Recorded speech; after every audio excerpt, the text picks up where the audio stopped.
A writer burns his book because he knows it can never be published. Satan visits Moscow with an entourage of demons, and they both tell the same strange story of Pontius Pilate and the crucifixion, a story that differs radically from the Gospels. Thus, the bare bones, as it were, of the Master and Margarita, a novel by Mikhail Bulgakov, Stalin's favorite writer, the greatest writer to emerge in Russia since the revolution, so they said, once upon a time. But times change. Dictators grow fickle. Writers lose favor. Bulgakov knew it could never be published, not in his lifetime and certainly not in Stalin's. They thought he'd burnt it, and he had. But his wife kept a copy. It remained hidden for 25 years after his death, 10 after Stalin's. This is the story of Pontius Pilate and the trial in Jerusalem of a certain vagrant.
Early in the morning of the 14th day of the spring month of Nisan, in a white cloak lined with blood red, the prefect of Judea, Pontius Pilate, emerged into a colonnade connecting the two wings of the palace of Herod the Great. Jerusalem, the city of the Jews, and the Greeks, and Persians, and Cappadocians, and Numidians, and the assorted riffraff of the empire. This heat. This lunatic palace of Herod's. My head.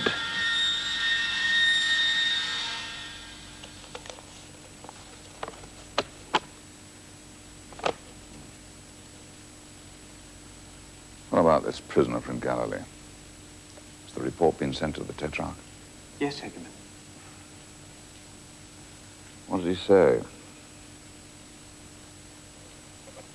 From Herod Antipas, Tetrarch of Galilee, to His Excellency Pontius Pilate, Prefect of Judea, for His Imperial Highness Tiberius Caesar, greetings. Yeah. Summary will do. You've obviously read it. He refuses to make a decision on the matter. He respects the authority of the Sanhedrin as custodians of Jewish law and refers the death sentence to you as the representative of Roman authority to confirm or deny. Oh, let's have him in.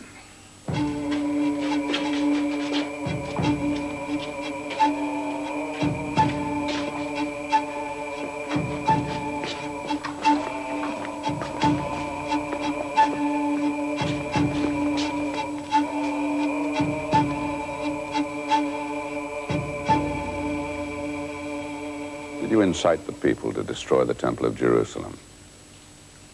Good man. Believe me. You call me good man. You're mistaken. In Jerusalem, everyone calls me a savage beast. That is entirely correct. Centurion. The Criminal calls me good man. Take him away for a moment. Explain to him how he should address me. Don't cripple him.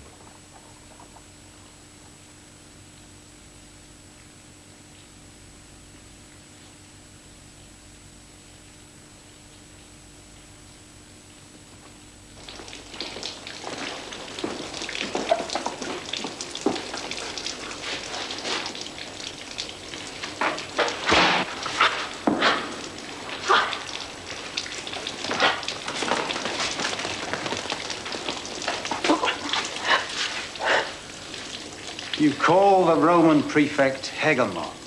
No other form of address is to be used. Stand up straight. Do you understand, or shall I hit you again? I understand. Don't beat me.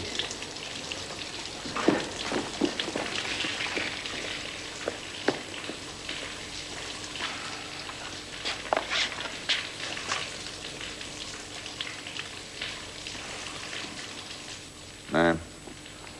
Mine? I know my own name. Don't pretend to be more stupid than you look. Yeshua. Surname? Hanotsri. Where are you from? From the town of Gamala. Where do you live now? I have no home. I travel from town to town. You are, in short, a tramp. Can you read and write? Yes. Do you know any language beside Aramaic? Yes.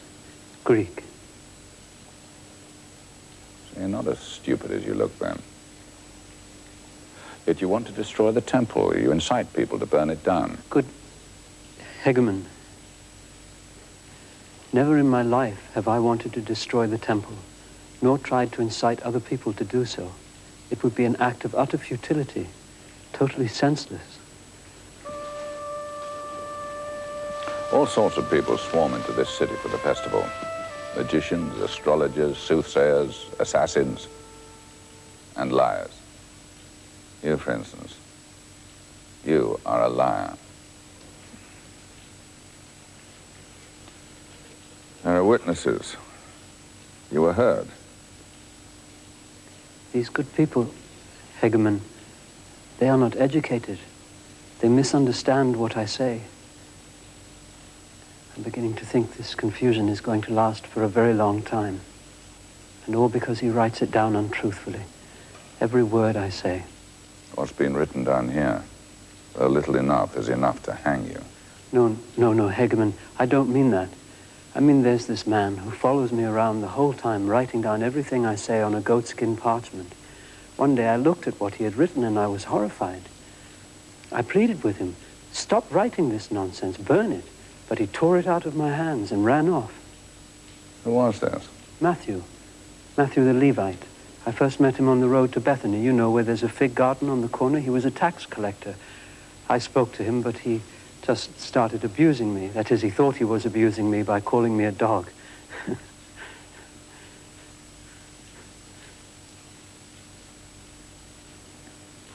Well, personally, I find nothing in a dog to make such a comparison offensive. Anyhow, when he had listened to me for a while, he calmed down and finally threw all his money into the road and said that he would follow me. This country. Unreal. He said that money had become hateful to him. Since then, he has been my companion. 2 words. That's all it needs. Hang him. That's all I have to say. And I can dismiss the guard and lie down in a darkened room and call Vanguard to me. And that would be an end of it. I could even take poison. What did you say about the temple to the crowd in the bazaar? I said, Hegemon, that the temple of the old faith would fall and that a new temple of truth would rise in its place. I put it like that to make my meaning clear. What's a tramp like you know about the truth? What is truth? The truth, in this instance, is that your head aches. It aches so badly you are having cowardly thoughts of death. You not only do not have the strength to talk to me, but it hurts you to even look at me. I have involuntarily become your torturer.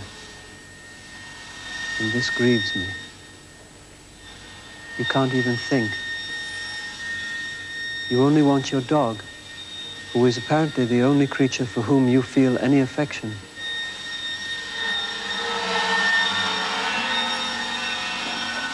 But your agony will soon be over.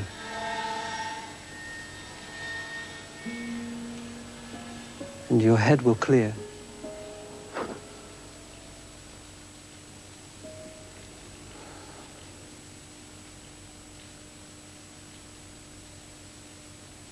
Well, there you are. It's over. I'm glad. I'd advise you to leave the palace for a while. Take a walk somewhere, not too far. In the gardens, perhaps, or on the Mount of Olives.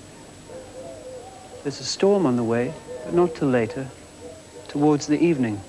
A stroll will do you the world of good. I'd be happy to accompany you. I've had some thoughts which you might find interesting. I'd like to talk them over with you, particularly as you strike me as a man of great intelligence. The trouble is, you're too locked in on yourself. You've completely lost faith in people. After all, you must agree, you can't give all your love to a dog. Your life is a poor one, Hegeman.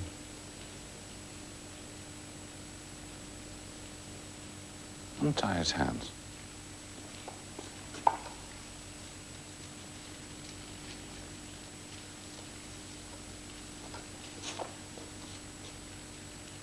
Tell me truthfully, are you a physician? No, Hegeman. I'm no physician. How did you know I wanted to call my dog? It's very simple, really. You moved your hand in the air, as if to stroke something, and your lips pursed.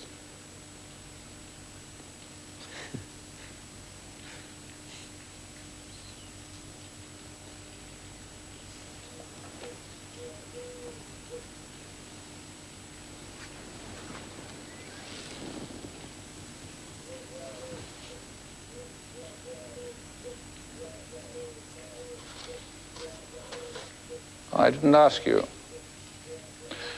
Do you by any chance know Latin? Yes, I do. And you say you're not a physician? Believe me, I'm not. Oh.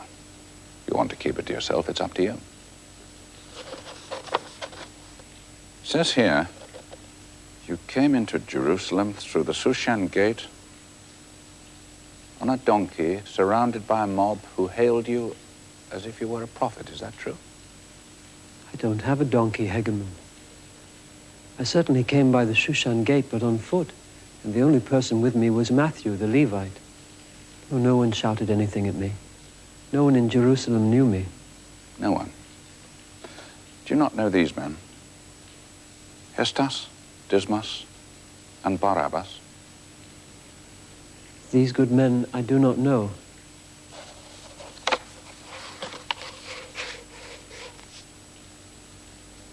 Is that the truth? That is the truth. You swear it? What shall I swear by? Your life, if you like. It's hanging by a thread. No thread of your making, Hegeman. No. But I can cut it.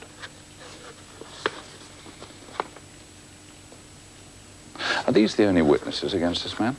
Yes, Hegeman, but they... Dismas, Hestas, and Barabbas. Convicted thieves, rebels, murderers, and in all probability, perjurers. So, my philosopher, are these all good men? Yes. And the prison guards who did that to you? Yes, Hegeman. There are no evil people in the world. It's the first I've heard of it. Perhaps I know too little of life. Is this out of some Greek book you've read? No. It's a conclusion I've come to myself. And this is what you preach? Yes. Take off your helmet.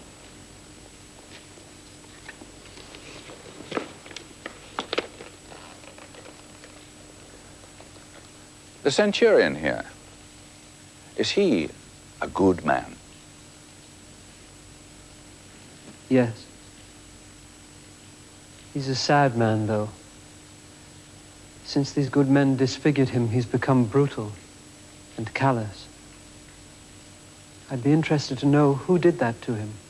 And I'll tell you, with pleasure. I was there at the Battle of Edistaviso in the Valley of the Virgins. I was a tribune of the Legion, fighting under the command of Tiberius. He was a soldier then, like the rest of us. These good men were Germans who fell on the centurion here like dogs on a bear. If I hadn't cut my way through to him with the cavalry, you, my philosopher, would not have had your conversation with him a few moments ago. If I could speak to him now, I'm certain that he would change completely. I think the legate of the Legion would not be very pleased if you were to take it into your head to talk to any of his soldiers. Nor would I. You've too clever a tongue on you.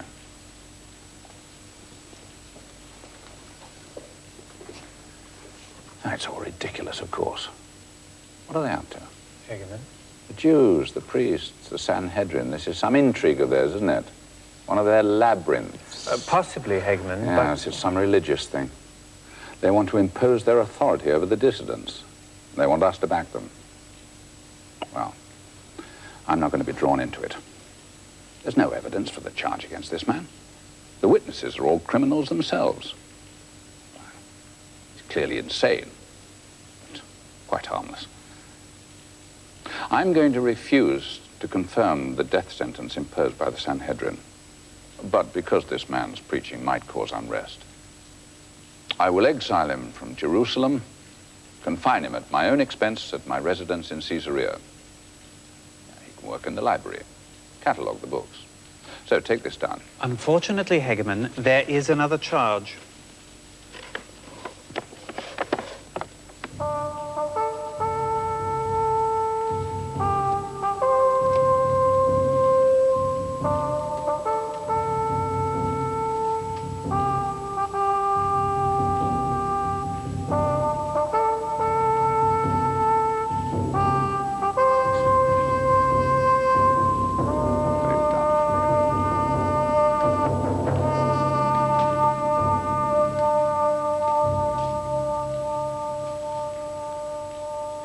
Hegeman?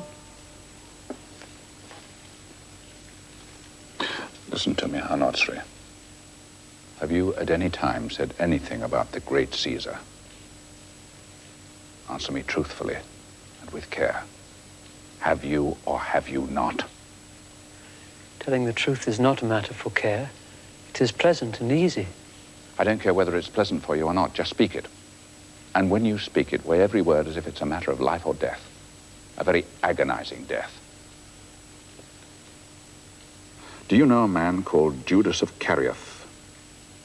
Have you ever spoken with such a man? And if so, what exactly did you say to him about the power of Caesar? It was like this. The day before yesterday, in the evening, I met a young man in the street near the temple. He introduced himself as Judas, from the town of Kerioth.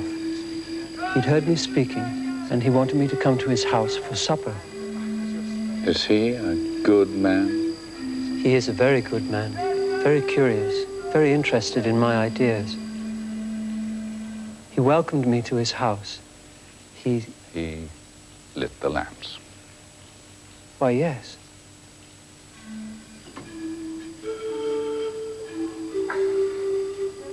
He asked me to explain my views on the power of the state. He was particularly interested in this question. And what did you say to him? Or perhaps you've forgotten. Oh, no, I remember it very well. I said, among other things, that any kind of power is a form of violence against the people, and that the time will come when there will be no earthly power, either of the Caesars or of any other kind. The state, as we know it, will wither away, and men will enter a condition of truth and justice, where there will be no need for any kind of power. Go on. Well, that was it, really.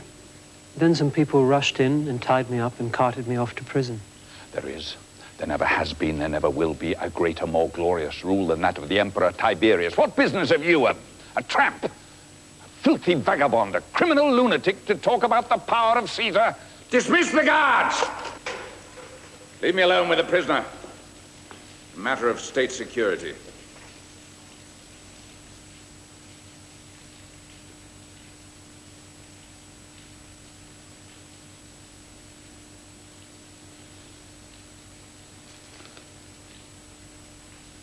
I see that some misfortune has come from my speaking to this young man of Kerioth. I have a foreboding, Hegemon, that something unpleasant is going to happen to him. I think there's someone else for whom you should feel foreboding, and whose fate is likely to be far worse than for this Juudeassa of Kerioth. Yeshua HaNatsri, do you believe in any kind of gods? There is only one God. I believe in him. And pray to him. Pray for all you're worth. But it won't help. This city, this detestable place.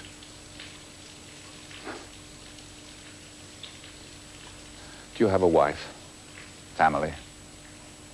No, Hegemon. I am alone. It would have been better if they'd killed you before you ever met Juudeassa of Kerioth. You should release me, Hegemon. I see that they do mean to kill me. Do you honestly imagine, you wretched cretin, that a Roman prefect can release a man who said what you've said? Or do you think I'm willing to take your place? I don't share your insane ideas. And listen to me. If from this moment on you say one more word to anyone at all... Hegemon. Not another word. Guards!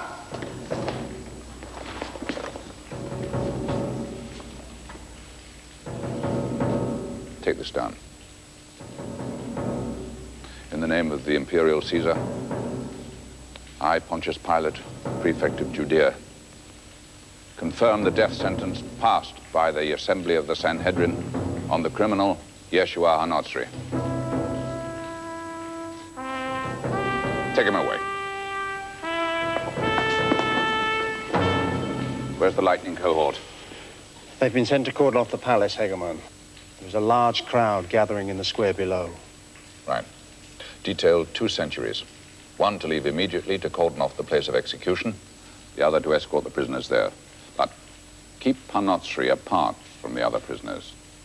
Don't let him talk to anyone, and forbid the guards to talk to him on pain of severe punishment. Yes, Prefect. Oh, and send the legate of the Legion to me.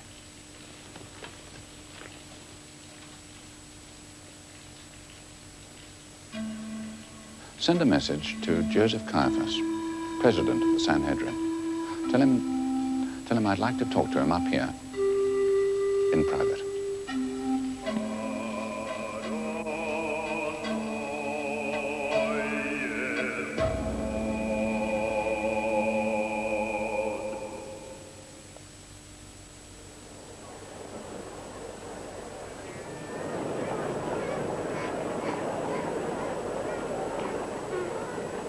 They have come to hear you pronounce the sentence. What is it to be? I've confirmed the death sentence on Pestas, Dismas, Barabbas, and now this other, HaNatsri. However, in accordance with your own laws and in honor of the feast of the Passover, one of these prisoners must be released. First, to try to incite the people to rebel against Caesar. And they killed a Roman soldier. Obviously, they must die. So it has to be one of the other two, Barabbas or HaNatsri. Which of these two does the Sanhedrin wish to release? The Sanhedrin requests the release of Barabbas. I must confess, your answer surprises me. There must be a misunderstanding. HaNatsri is obviously a madman. He's guilty of making ridiculous speeches and disturbing the peace.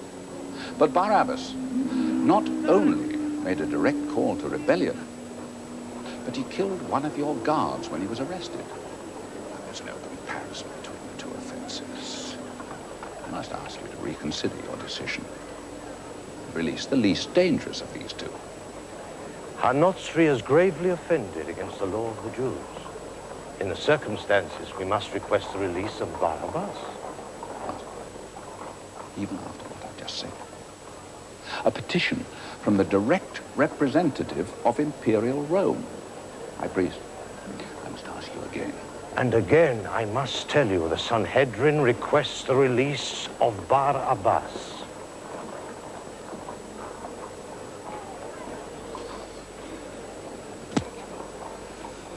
I'm suffocating. Yes, it's stifling. There's a storm brewing. It's been a terrible spring this year. It's stifling to breathe the same air as you, Caiaphas. Take care, High Priest. What? What are you saying, Pilate? Are you threatening me for insisting on the same sentence that you yourself have confirmed? We are used to our Roman prefects choosing their words with more care. I hope no one's listening. Who could overhear us here? I'm not the simple young tramp you condemned to death. I'm not an innocent child. I know what I'm saying and where I'm saying it. This is my own military headquarters. I'm surrounded by troops. Not even a mouse could squeeze through. Not even that rat. What's his name? Judas. You know who I mean, don't you, Caiaphas? If he ever gets in here, he'll live to regret it. I think you understand me, don't you? Well, understand this. There's going to be no peace for you from now on. Not for you, nor for your people. That I swear to you. We know you hate us, Pilate. The Jewish people know.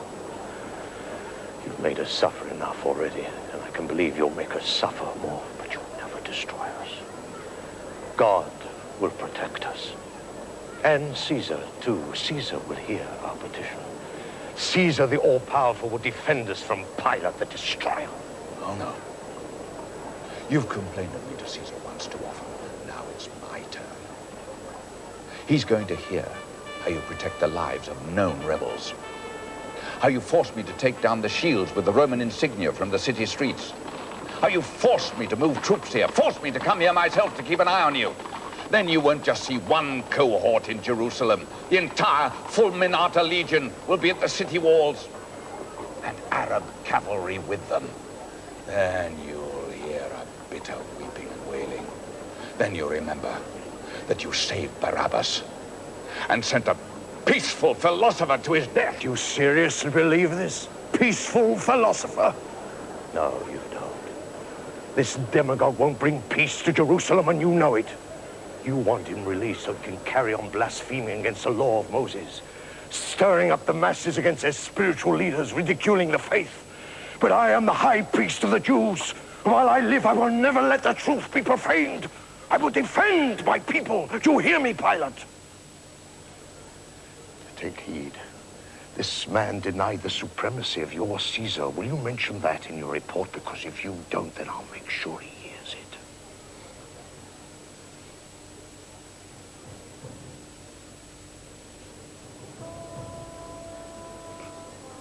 It's almost midday. We've got carried away in our discussion. We must proceed with the business. If you'll excuse me, I have a matter to attend to.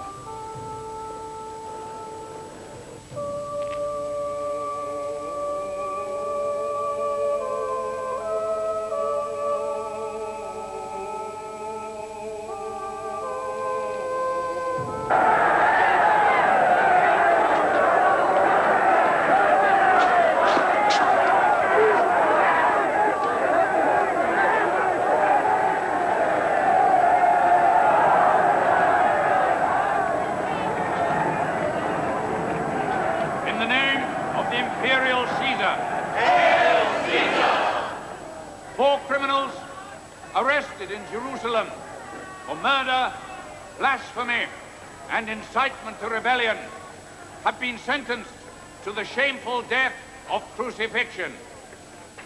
Sentence will be carried out on the hill of Golgotha. Here they are before you. But in accordance with law and custom, in honor of the feast of the Passover, the Almighty Caesar will return the life of one of these miserable creatures. The name of the man who will be released is Barabbas.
Long life and happiness to the prefect.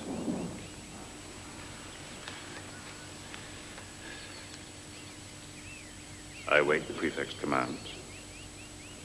Sit down. Have some wine.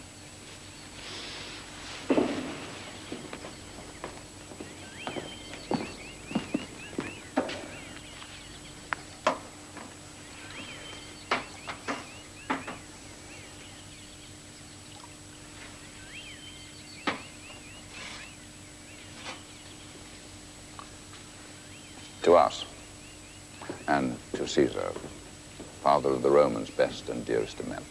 Hail, Caesar. A superb wine, prefect. It's not Falerno by any chance? Cacuba, 30 years old. So, tell me, what's the mood of the city? I believe, prefect, that the mood of Jerusalem can now be described as satisfactory. We can be sure there'll be no more disturbances. The only thing we can be sure of is the might of the great Caesar. God send him long life and happiness, universal peace. So you think we can send the troops away now? I think one cohort could leave. It might be useful if they paraded through the city on their way. Oh, excellent. I'll send them off the day after tomorrow. When this festival is over, I'll go with them myself. I only wish it could be today. Does the prefect not find Jerusalem to his liking? The most desperate place on earth. At any moment, I feel I'm going to be forced to witness some revolting and gratuitous act of violence. I'm forever shuffling troops around and reading denunciations, half of them directed at me. They're all fanatics. And these endless feast days. Festivals are a little difficult here. I tell you, this one can't end soon enough for me. So, tell me about the execution. What is the precise nature of the prefect's interest? Well, was there any attempt on the part of the mob to interfere? No, nothing like that. And you yourself made sure they were dead? The prefect can rest easy on that score. He even thanked us for killing him. Who? Who did? I'm sorry, prefect, did I not say? Our Notary. What exactly did he say? He said he thanks those who took his life, and he doesn't blame them. What did he mean? He didn't say. He didn't try to preach to the soldiers? He didn't have much to say on this occasion. Only one thing. He said that he considered cowardice to be one of the worst of the mortal sins. What was he talking about? I don't know. Nobody knew. He was always a little strange. What do you mean? The way he was always looking at people, staring at them with that puzzled smile on his face. There was nothing else. Nothing. I want you to remove all 3 bodies, bury them in secret, so that nothing of them remains. Oh, just a moment, sit down. There are 1 or 2 other matters. The first is your work as head of the Secret Service here in Jerusalem has been exemplary. I shall mention it in my next dispatch to Rome. I merely do my duty in the imperial service. Yeah, but what I wanted to say was this. If you are given the opportunity to move from here with a promotion, that you refuse it and stay here with me, I'd hate to give you up. I'll find some alternative means of rewarding you. I am happy to serve under the prefect's command. Good. Good.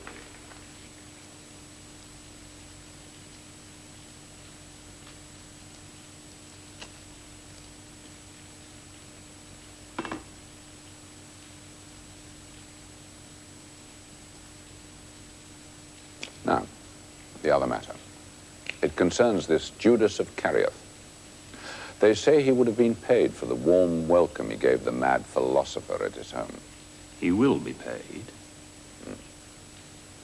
And will it be a large sum? That is something no one knows, Hegemon. But I know he will get the money this evening. They've summoned him to the High Priest's house. The fact is, I've had information that he's going to be murdered tonight.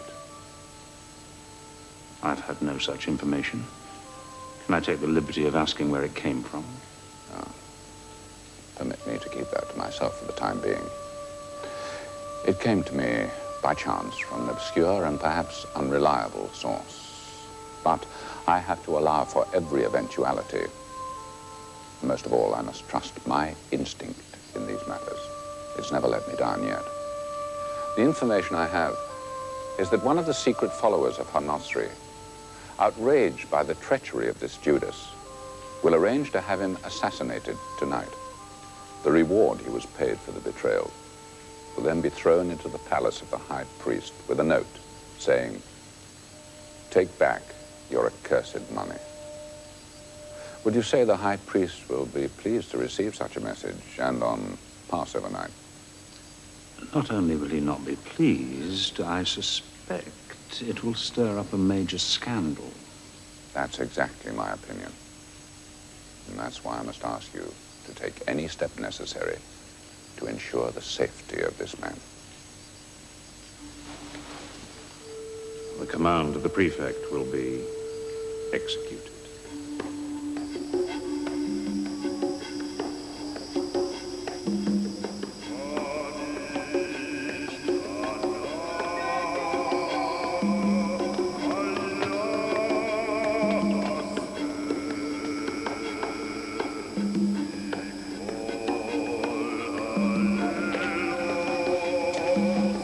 Nitsa? Who's that? Juudas?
Nitsa! Oh, Juudas, I didn't recognize you.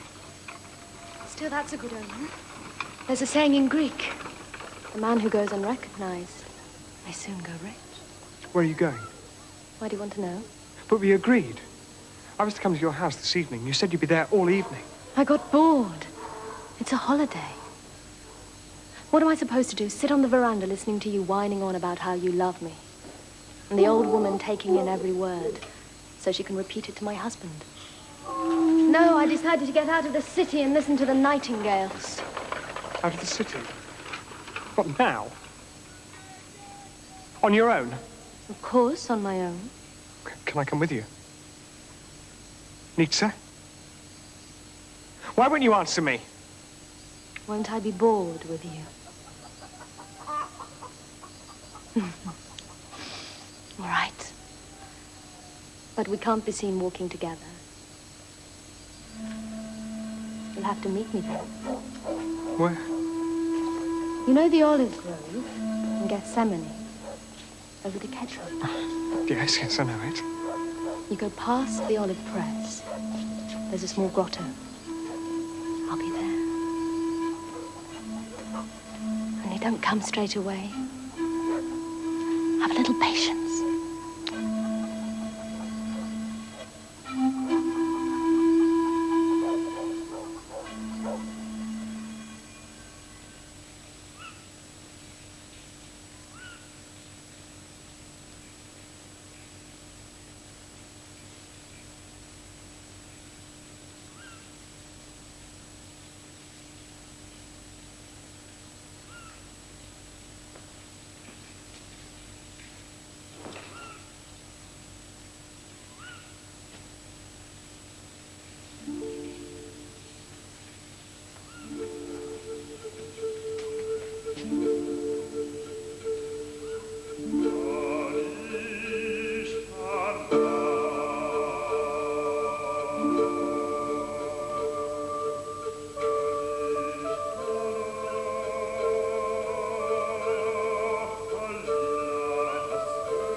Nietzsche?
So they didn't kill you?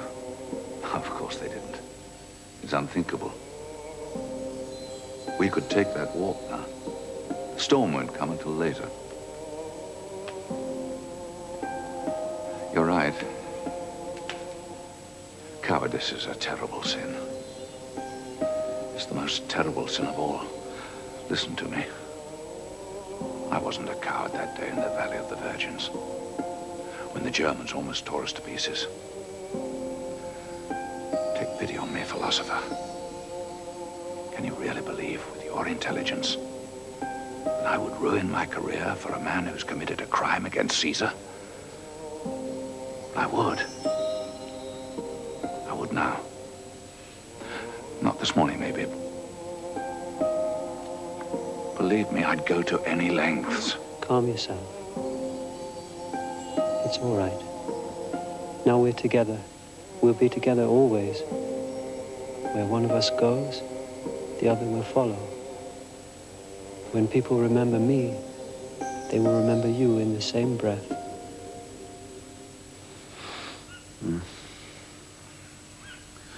You won't forget me.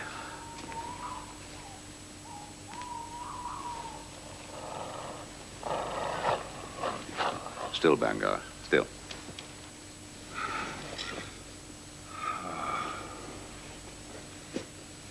Even at night, there's no rest.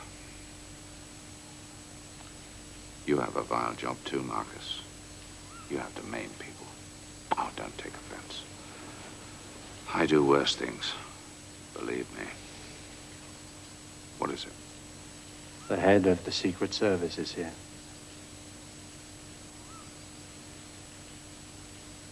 Let him come in.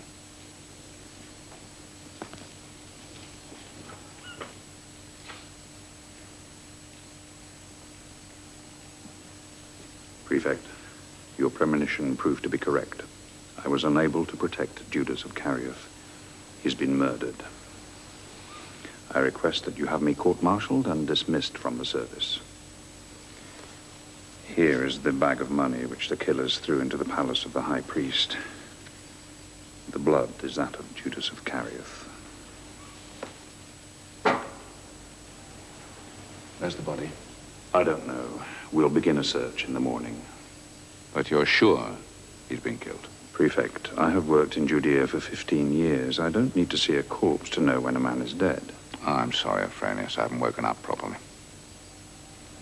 How much is in there? 30 tetradrachmas. Not much. So, what now? I'll order an immediate investigation. But as I said, I submit myself for court-martial. On what charge? Incompetence. My men followed him to the High Priest's palace, but when he left, they lost him in the bazaar. I can't understand how. I've never known it happen before. I don't think a court-martial will be necessary. Call the agents who lost him to account. But I don't want their reprimand to be a harsh one. We did all we could to take care of this scoundrel.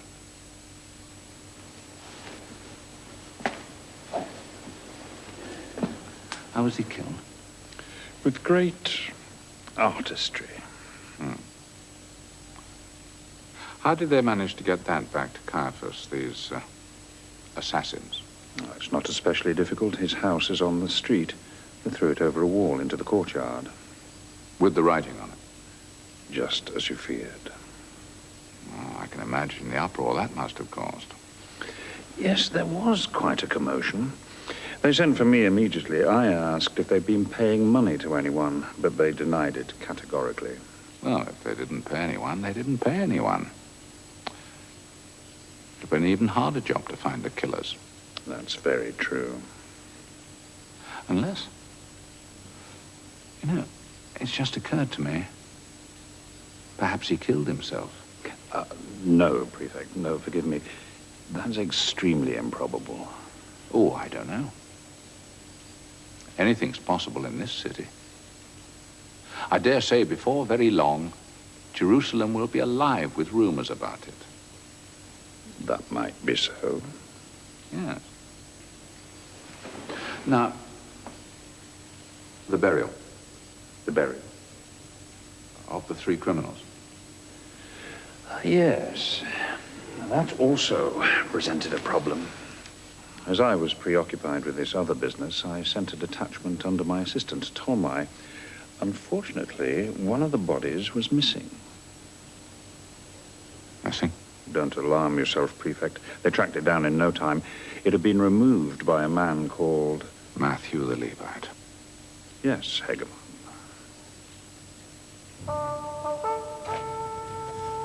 Every right to be here. It is the law. He was very agitated, begging and threatening in turn. He said that anyone had the right under the law to bury a prisoner who had been executed. He wouldn't leave the body.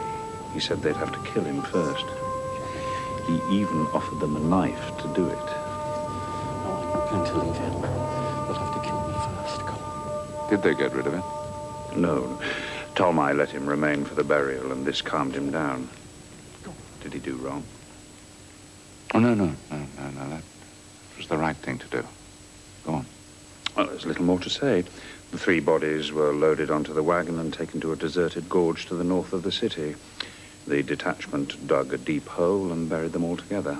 Then they filled it in. Only Tolmai knows how it's marked. I wish I'd foreseen this. I'd have liked to meet this Matthew. He is here, Hegemon. Thank you. Thank you for all you've done in this affair. See that the burial detachment is rewarded. And tell Tolmai that I'm very pleased with him. Now I'd like to see Matthew. Very good. Lights! All lights!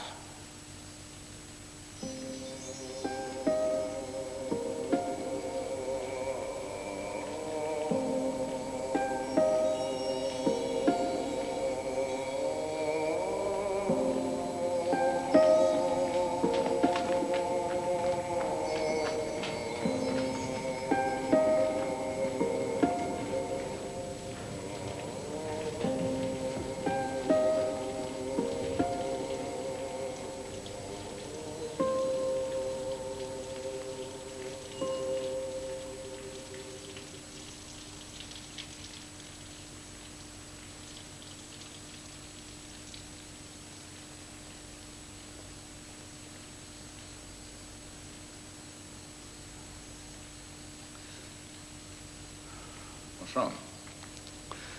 Nothing. Answer me, what's wrong? I'm tired. Sit down.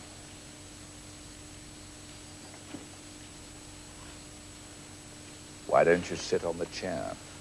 I'm dirty. I'll make a mess of it. Where's this knife of yours? The Centurion took it off me. I'd like it back. It's not mine, and I've got to return it. I stole it. Why?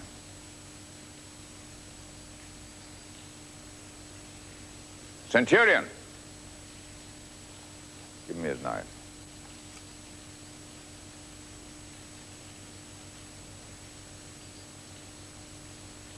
Who did you steal it from? From a baker shop at the Hebron Gate, on the left when you enter the city. Don't worry. It'll be returned. Now there's something else I want. Show me the goatskin parchment you carry to record the words of Yeshua HaNatzri. So you want it all. You want to take the last thing that I have. I didn't say give it to me. I said show it to me.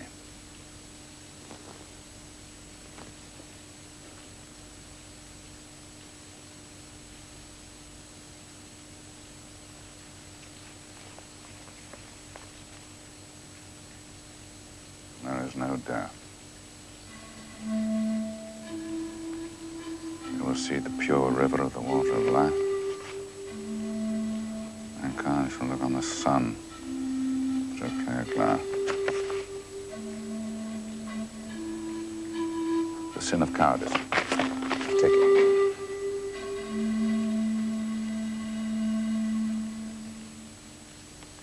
You are, I can see, an educated man. There's no need for you to live like this in beggar's rags without a roof over your head. I'm a rich man. I'd like you to work for me. My house in Caesarea is a large library. You could look after the books, index them. You'll be fed and clothed. No. I don't want that. Why? Do you hate me? No. If you would come to hate me. It can't be easy for you to look me in the face after what you did to him. That's enough.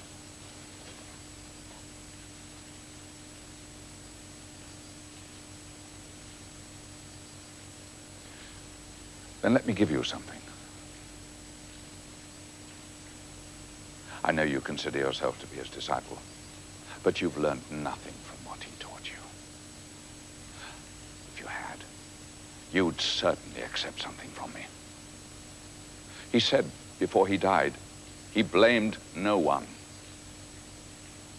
He would have taken something from me, I know. He was not a cruel man. You are.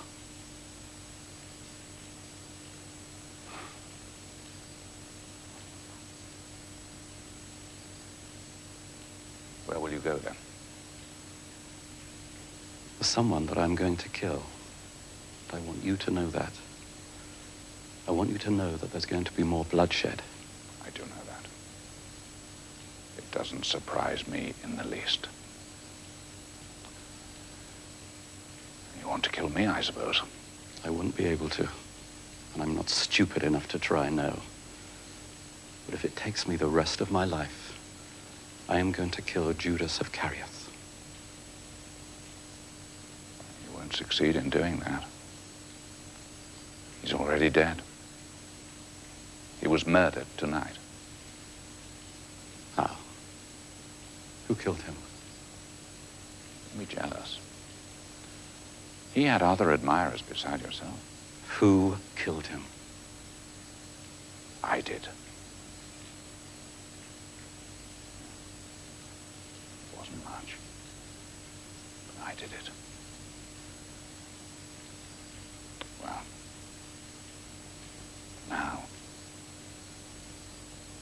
now will you accept something from me?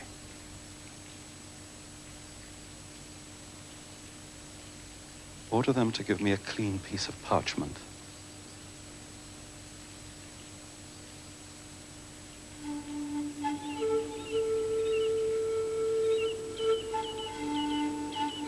Now we're together. We'll be together always. Where one of us goes, the other will follow. When people remember me, they will remember you in the same breath.